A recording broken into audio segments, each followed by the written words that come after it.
મહેસાણાની તિરુપતિ શુકન બંગલોઝમાં overload dumper ઘૂસી જતા અકસ્માત સર્જાયો। ડમ્પરનું ટાયર ફાટતા એક્ટિવાને કારણે નુકસાન થયું હોવાનું સામે આવ્યું। ઓવરલોડના કારણે ટાયર ફાટ્યું હોવાનો સ્થાનિક રહીશોએ આક્ષેપ કર્યો છે।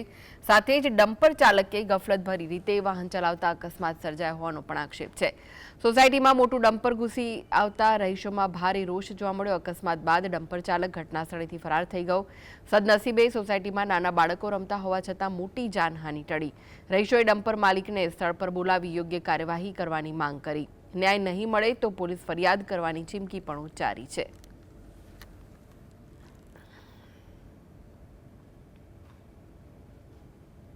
એટલે હું ગાડી લઈને આવતો હતો, ગેટની બહાર નીકળવા જ પણ ડમ્પર આવ્યું એટલે હું ગાડી સાઈડમાં કરીને ઊભો રહ્યો અને એટલામાં અવાજ આવ્યો મોટો બધો, એટલે મને તો ખબર ના પડી। ડમ્પર ચાલક એનો અવ્યવસ્થિત હતું એનું ચલાવવાનું।